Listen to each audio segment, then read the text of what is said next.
You're watching Around the World, our top global stories. Straight up, in a continuation of the migrant crisis, yet another shipping boat carrying migrants has collapsed in sea.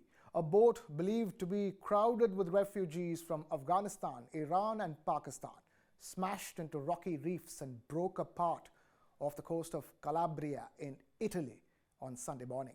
The death toll has climbed up to 59. Unfortunately, that includes children as well. The boat collided with the reefs in wind-whipped seas, 3 big chunks of the vessel ending up on the beach near the town of Steccato di Cutro in Italy. Splintered wood littered the sand like matchsticks, washed up luggage and shoes on the shore, accompanied by the random crescendos of the rough sea.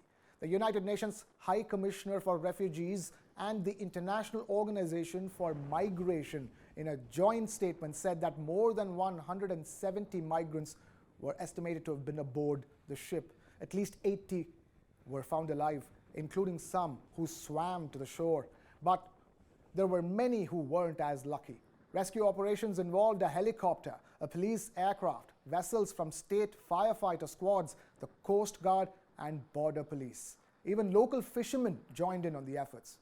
All the children were among the missing or were found dead on the beach. A baby and young twins were reported to be among them. 2 survivors were spotted trying to save children by holding them over their heads as waves buffeted them, but it was just too late. By the time sundown approached, 59 bodies had been found, with dozens more feared missing in the rough waters. Rescue operations continued through the night despite worsening weather conditions. Motorboats rescued 2 men suffering from hypothermia and recovered the body of a boy later. But even as the police detained a Turkish national on suspicion of human trafficking, the number of migrants lost to the sea is troublesome. The International Organization for Migration's data suggests that over 20,000 people have died or gone missing in the central Mediterranean Sea since the year 2014. Now, if you are to buy the iPhone 13 Pro Max, it would cost you around 1.3 lakhs or 130,000 rupees in India. And if the same iPhone is to be bought in Iran, then you would have to shell out a whopping 1.2 billion Iranian Rials. And this vast difference being the result of Iran's currency hitting a record low of over 600,000 Rials for a US dollar on Sunday. And this has come amidst protests raging on for months and international isolation of Iran, the effects of nationwide anti-government agitation and the breakdown of the 2015 nuclear deal continues to devastate Iran's economy. Long queues were seen in front of exchange offices to acquire increasingly scarce dollars, as many saw their life savings evaporate with the fall in the Iranian Rial's value. With annual inflation running at more than 50%, Iranians are trying to protect the value of their savings by buying foreign currency or gold.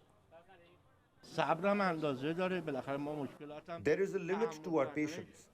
We can tolerate difficulties to a certain limit. When we are past that limit, people stop and ask, what are we supposed to do? Maybe the dollar rate reaches 1 million Rials. How are we supposed to live? How far will this inflation go? And until when? Now, the dire economic conditions in Iran have contributed to widespread anger, but instead of engaging in activism, many Iranians have chosen to focus on putting food on the table, rather a safe path amidst a fierce crackdown on dissent in the country.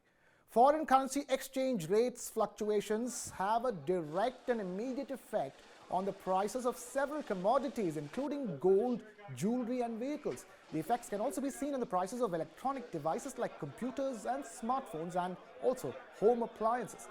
The property market in Iran is also badly hit, with buyers and sellers both appearing very apprehensive, as the Iranian Rial has been rapidly falling daily for about a week now. Many businesses have also had to shut shop due to the depreciation in the currency.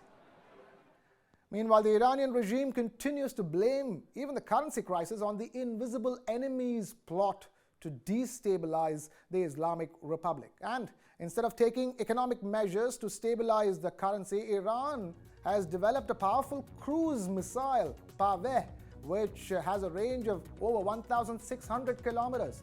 Despite facing the West's sanctions, Iran has expanded its missile program, particularly its ballistic missiles, which is seen as a defiance of the United States and the European Union.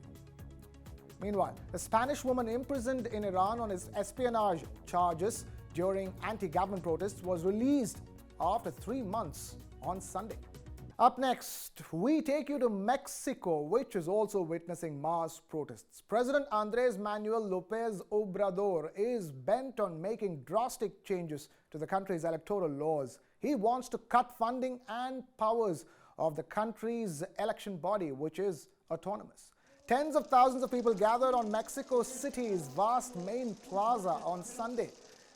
They say the new changes proposed to the country's electoral law threaten democracy. The plaza in Mexico's capital is normally good enough to hold around 100,000 people, and many protesters who could not fit in the square spilled onto the nearby streets. The marchers were clad mostly in white and pink, the colors of the National Electoral Institute of Mexico, and they shouted slogans like "Don't touch my vote."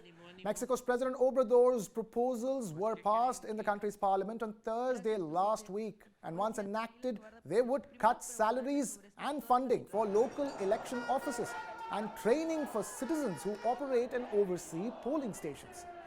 They would also reduce sanctions for candidates who fail to report campaign spending. Mexico's president denies that these reforms are a threat to democracy and says that the criticism is elitist. He argues that the Electoral Institute, spends too much money. He contends that government money should be spent on the poor. Protesters, however, fear that the new electoral law proposed by him could mark a return to the past. They fear it would bring back the kind of vote miscounting, campaign overspending, and electoral pressure tactics that were common in Mexico before the independent electoral agency was created in the 1990s. And protesters are hoping that Mexico's Supreme Court would overturn some of these changes, as courts have done with other presidential initiatives in the recent past.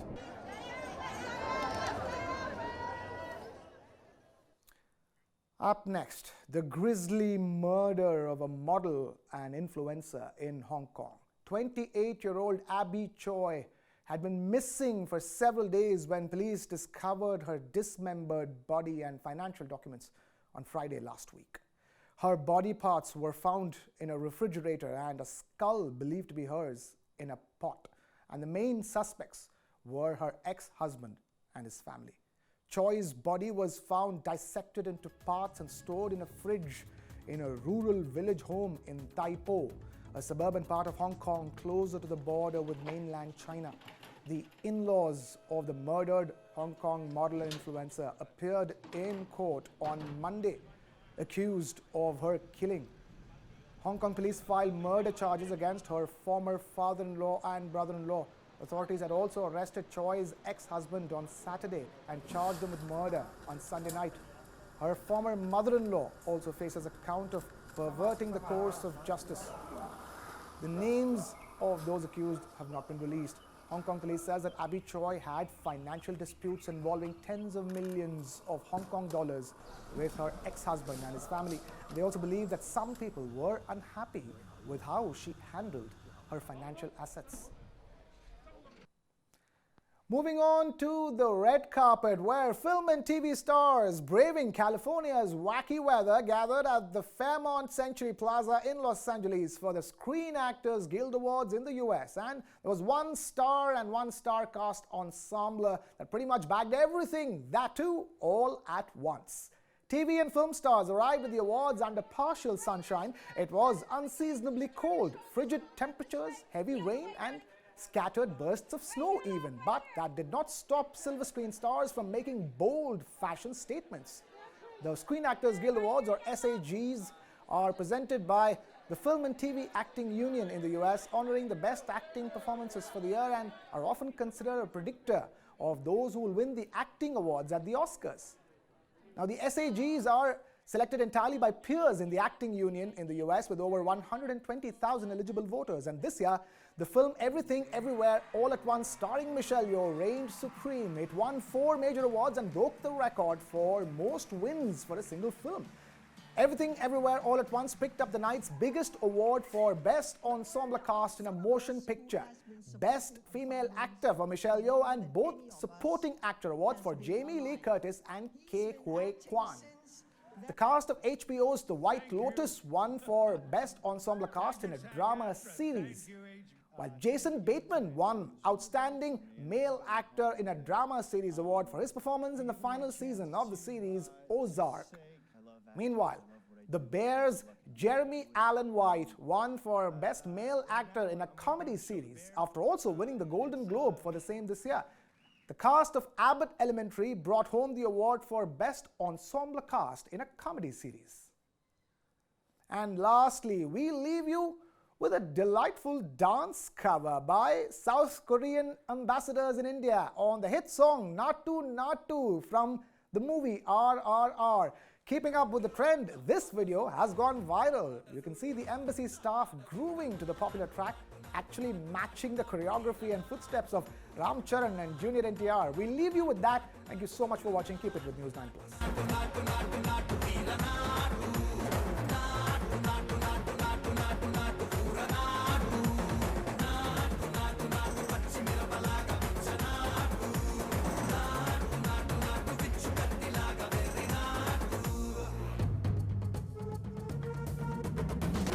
Naatu Naatu.